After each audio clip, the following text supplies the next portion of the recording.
What's up, guys? Welcome to another episode of On Her Mark. I'm your host, Hannah Donnelly, and today we have a fun episode because we literally took the show on the road. We drove down the street to the Skating Club of Boston in Norwood to chat with Madison Chock. She is a world champion and Olympic gold medalist with her husband and partner on the ice, Evan Bates. They were in town for what they call Champs Camp, which is an opportunity for Team USA skaters to come together and work with U.S. skating officials and trainers and coaches as they prep for the upcoming season. So I sat down with Madison. We talk about her summer of a lifetime, starting with her wedding, a honeymoon, and then a trip to Paris to get her gold medal. We also talk about some of her passions off the ice and so much more. So please welcome Madison Chock to the On Her Mark podcast.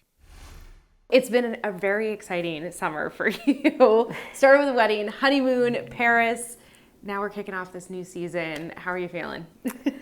You know, it has been a whirlwind, so I think I'm just coming down a little bit from all of the excitement and all of the activity because it was just the most wonderful summer, probably the best summer of my entire life thus far. So there's a lot to be grateful for and a lot to reflect on, but definitely looking forward to the start of the season. We just showed our programs and got some good feedback, so feeling inspired and ready to get home and get back to training. That's awesome. So we will definitely dive into this season, but I want to go back to the wedding for a second. And yeah, what me too. Was that? It looked spectacular. Oh, like thank no you. Detail was spared in planning it. What was it like? Oh my gosh, it was the best week. It was so magical.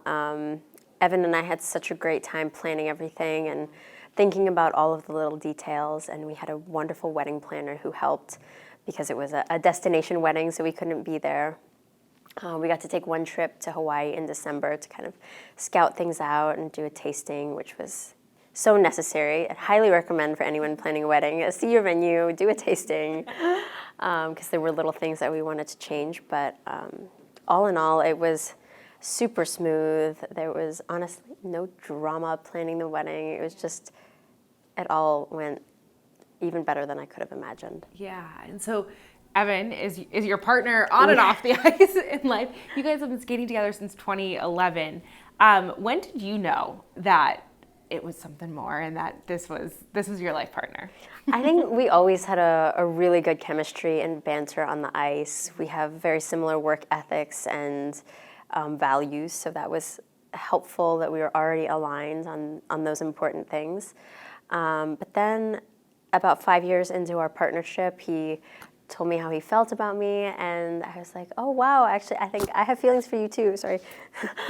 And so that was just really incredible. And then for a while it was like a balance, like, okay, well, are we gonna go for this? Like, it could really affect our career if it doesn't work out, but I think we just had such a strong foundation and respect for each other, and just there was already love, and so it made it super easy to just transition into being in love. I love it. And that's so special. So you came off this wedding to celebrate that love together, a honeymoon, and then Paris, where you finally got that gold medal.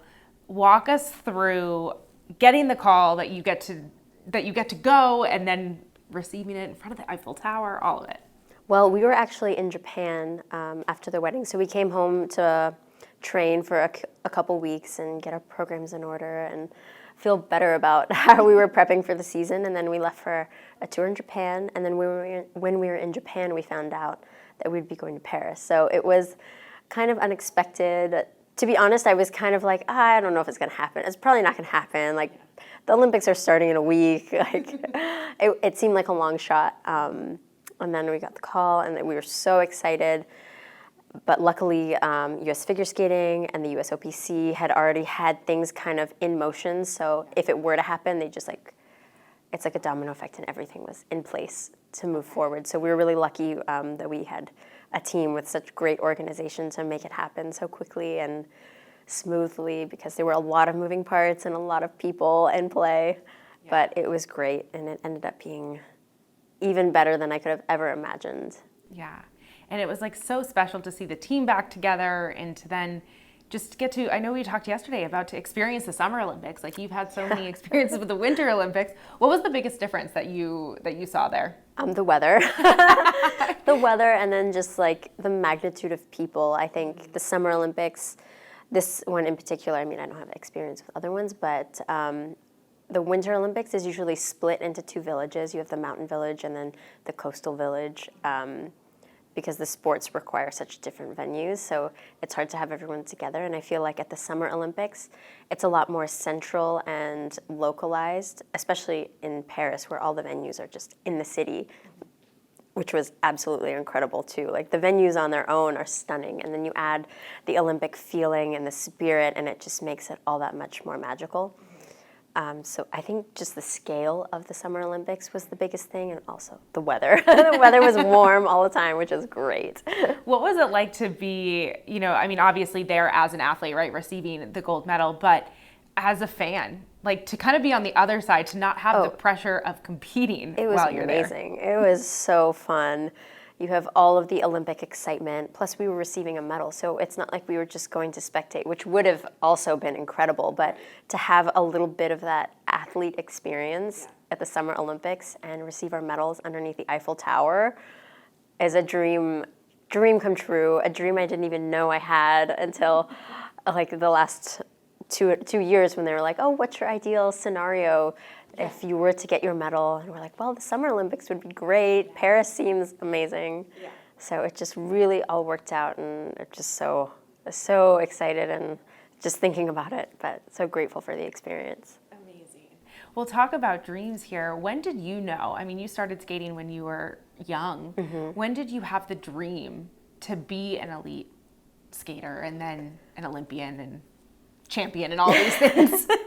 Well, I think the dream starts small, and you don't really realize how much it takes to make that dream happen until you're in it and you're on that journey. But I think my first real inspiration was watching Michelle Kwan on TV. She's just iconic, and it meant so much to me as a young Asian American girl to see Michelle Kwan as an Asian woman succeeding and being at the top of the sport.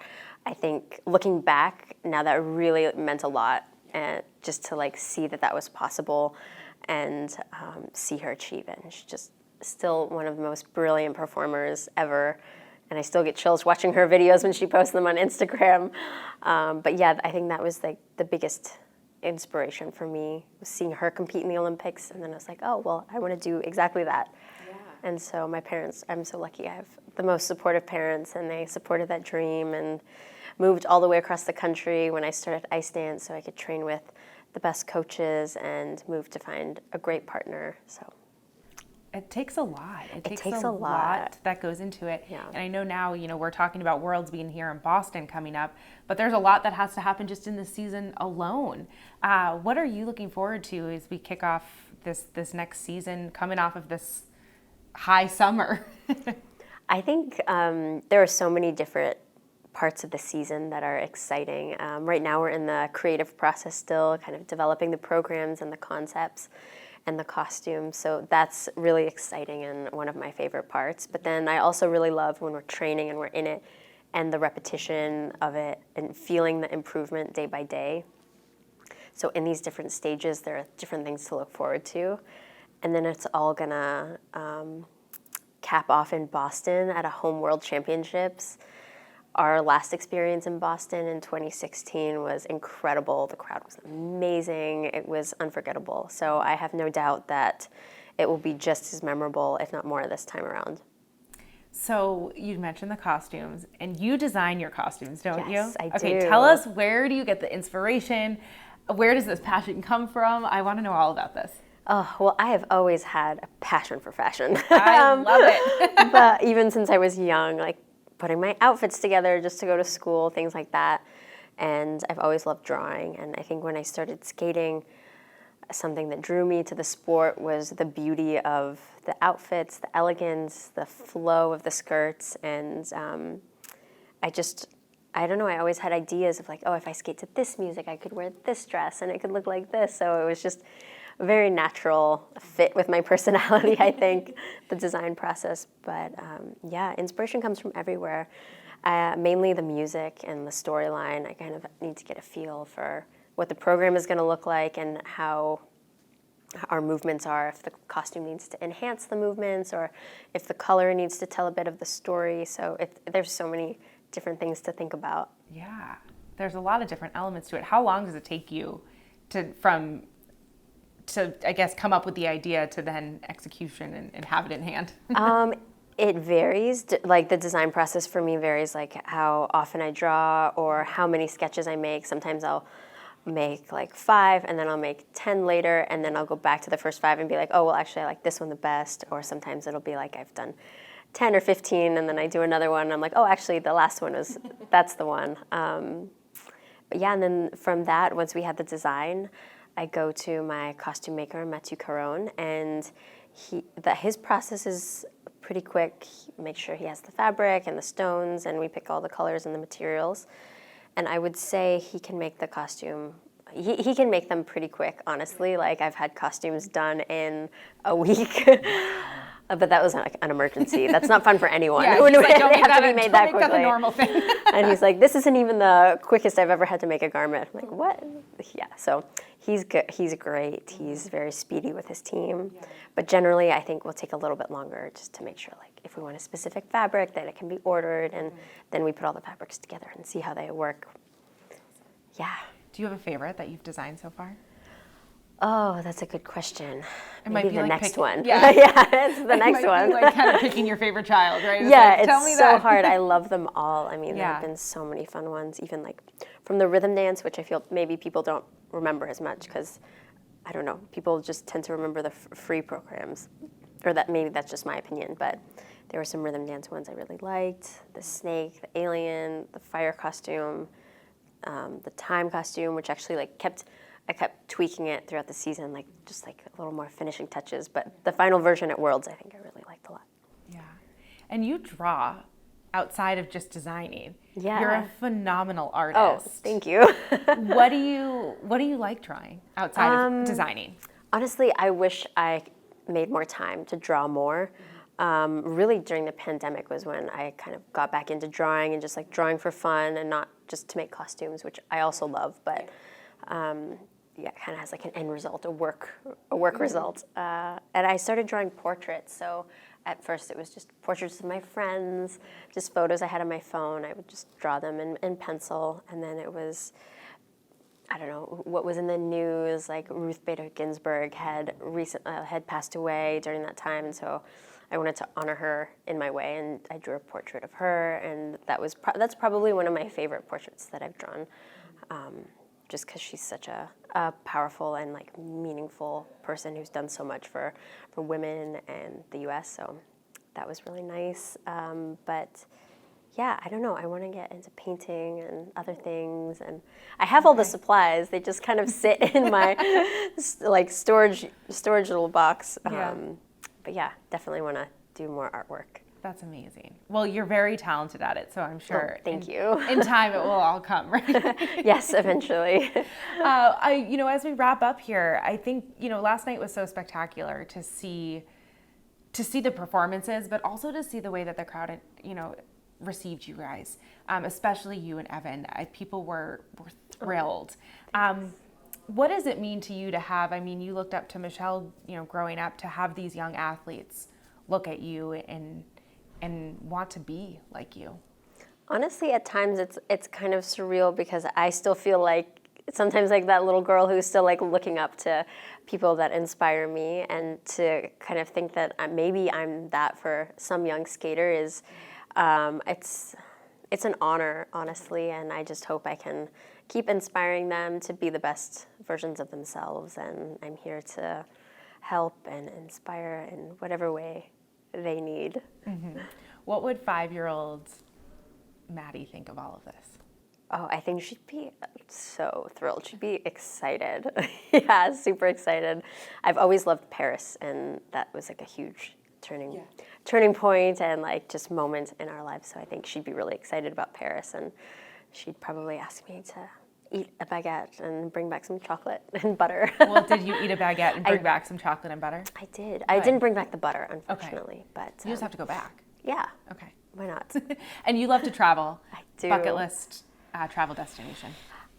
So many. Okay, New Zealand, Scotland, Ireland, the Maldives. Okay. I like many. this. I Australia. Like Keep them coming. So many. Okinawa, Japan. I heard it's really nice. You haven't been there yet? No. Okay. No. I've been to Japan, but never that far south, and I heard it's really beautiful. Okay. Because you spend a lot of time in Japan, right, performing? Yeah, we do. We go to Japan like at least 2 weeks a year, just for touring, sometimes more. So yeah, really lucky. I love Japan. Okay. Well, final question for you. Do you have a mantra on hard days just that help get you through? Things that you remind yourself or say to yourself? Sometimes I say, glow with the flow. That's amazing. Where did you hear that? Or did you come up with it? No, I just like came up with that because like go with the flow. I was Yeah. like, go with the flow, but like why not just glow with it and just like be your best self and just move through the flow. At least try to glow. I love that. Thanks. Oh, you gotta trademark that. I love it. Glow with the flow, trademarked. Well, thank you so much for taking the time and best of luck this season. Thank you so much. It was nice talking to you.